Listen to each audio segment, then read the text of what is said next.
एकदा घटना अशी घडली की एक चोर चोरी करण्यासाठी निघाला रात्रीच्या वेळेस. जेव्हा चोरी करण्यासाठी निघाला गावाच्या बाहेर त्याने शिवालय बघितलं, शिव मंदिर बघितलं आणि त्या शिवालयामध्ये त्याने प्रवेश केला. बघितलं त्या मंदिरामध्ये कुणीही नव्हतं, फक्त शिवजींचं लिंग होतं.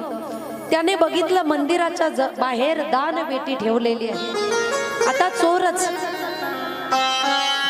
तो त्याने दगड घेतला, दानपेटी फोडून टाकली, दानपेटी मधलं पैसे काढले, स्वतःच्या खिशामध्ये टाकून घेतले. त्याने निघणार तेवढ्यात त्याचं लक्ष गेलं, शिवलिंगाच्या वरती गळती बसवलेली होती पाण्याची, पितळाची, तांब्याची गळती, तांब्याची. ती गळती बघितली आणि त्याने विचार केला, आता दानपेटीतले पैसे तर घेतलेले, मग जाता जाता ही गळती न्यायला काही हरकत.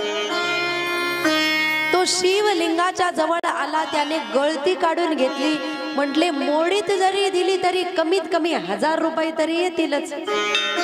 गळती काढून घेतली, गळती घेतली, निघणार तेवढ्यात त्याचं लक्ष गेलं, शिवलिंगाच्या वरती घंटा लावलेला होता आणि घंट्यापर्यंत हात पोहोचण्याचा एवढा उंच होता, फक्त हात पोहोचू शकेल. त्याने विचार केला, गाव लांब आहे, शिव मंदिर लांब आहे, इथे कुणीही नाही, मग जाता जाता हा घंटाच कशाला सोडून जायचा, यालाही काढून घेऊन. आता चोरच तो, पण कसा काढायचा, एकटा चोर, कसा काढायचा घंटा. त्याने घंटा काढायचा प्रयत्न केला, पण हात काही पुरत नव्हता. घंटा होता शिवलिंगाच्या एकदम वरती. त्याने घंटा काढण्यासाठी शिवलिंगावरच तो उभा राहिला, 2 पाय देऊन. आणि जसा शिवलिंगावर उभा राहिला घंटा काढण्यासाठी, महादेव त्या ठिकाणी प्रकट झाले आणि महादेवाने त्या चोराला आलिंगन दिलं. म्हटले, वा, आतापर्यंत बेल वाहणारे भरपूर भेटले, फूल वाहणारे भेटले, जल वाहणारे भेटले, पण सर्वस्व अर्पण करणारा फक्त तू एकटाच. महादेवाने लगेच त्याला दर्शन दिलं, त्याला हृदयाशी लावलं. स्वतःला आतापर्यंत माझ्यावर कुणीही समर्पित केलं, एवढे भोलेनाथ आहेत, भोळे बाबा आहेत, एवढे भोळे आहेत की चोर चोरी करण्याकरता उभा राहिला तरी महादेव प्रसन्न झाले. म्हणून भगवान परमात्मा जे आहे ते महादेव अवढरदानी आहे, भोलेनाथ आहे, लवकर प्रसन्न होणारे आहेत. महादेव लवकर प्रसन्न होतात. विष्णूने बघितलं एकदा, आणि श्रीहरी विष्णू, श्रीमद भागवतामध्ये याचं वर्णन आलेलं आहे. श्रीहरी विष्णू महादेवाच्या जवळ गेले आणि महादेवाला सांगितलं, महादेव तुम्ही किती भोळे आहेत. म्हटले, काय झालं, एवढे भोळे आहेत, कुणी काहीही मागितलं तुम्ही लगेच देऊन टाकतात, जरा विचार करत जा आणि मग नंतर देत जा. भोले बाबा म्हटले, मी विचार करून दिलं तर मला भोले बाबा कोण म्हणेल, मी भोळाच आहे ना, असाच बरा आहे.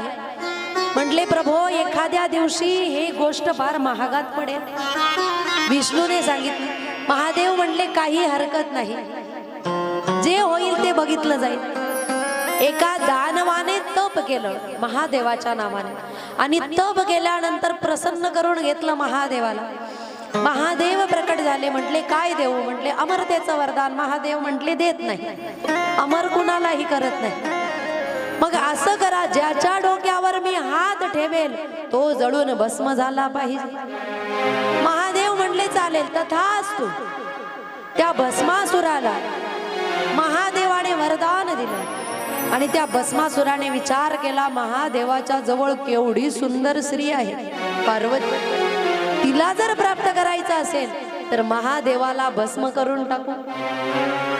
ज्या महादेवाकडून वरदान प्राप्त केलं तो भस्मासूर त्या महादेवाच्या मागे मागेच निघाला. महादेव पुढे आणि भस्मासूर मागे. महादेव एवढे जोरात पळायला लागले, घामाघूम झाले. विष्णूच्या नावाने जप केला. विष्णू रस्त्यात येऊन प्रकट झाले. काय झालं महादेव. म्हटले, प्रभो तुम्ही जे म्हटले होते तेच बरोबर होत.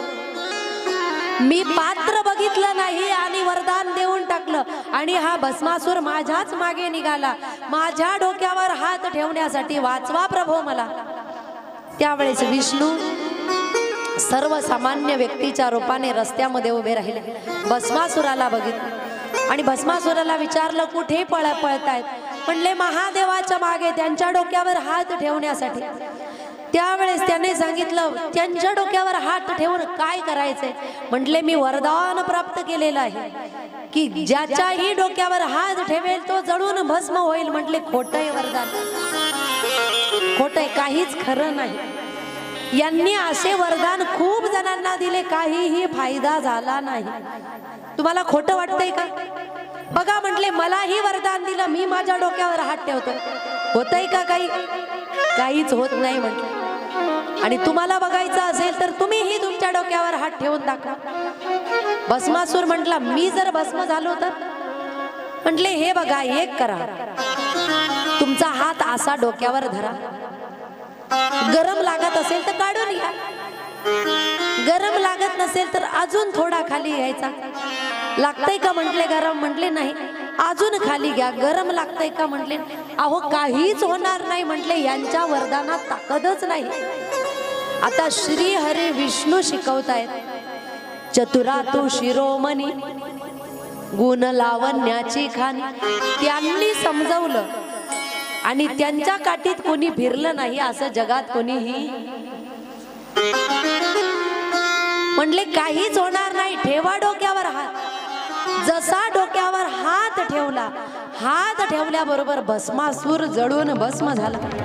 आणि जसा भस्मासूर जळून भस्म झाला, त्या ठिकाणी महादेवाच्या जवळ विष्णू गेले आणि विष्णूने सांगितलं, महादेव किती भोळे आहात, ज्याने वरदान मागितलं त्याला देऊन टाकतात. आधी परीक्षा घेत जा भक्ताची, मग नंतर भक्ताला दर्शन दे जा. कुणालाही दर्शन देऊ नका आणि कुणालाही वरदान देऊ नका. तुम्ही भोळे आहात. तरीही भोलेनाथ म्हटले की मी जसा आहे तसा माझ्या भक्तांसाठी भोळाच राहील. म्हणून जगामध्ये असा एकच देव आहे की जो लवकर प्रसन्न होतो आणि लवकर भक्तावर दया करतो, ते फक्त एकच आहे, भोलेनाथ.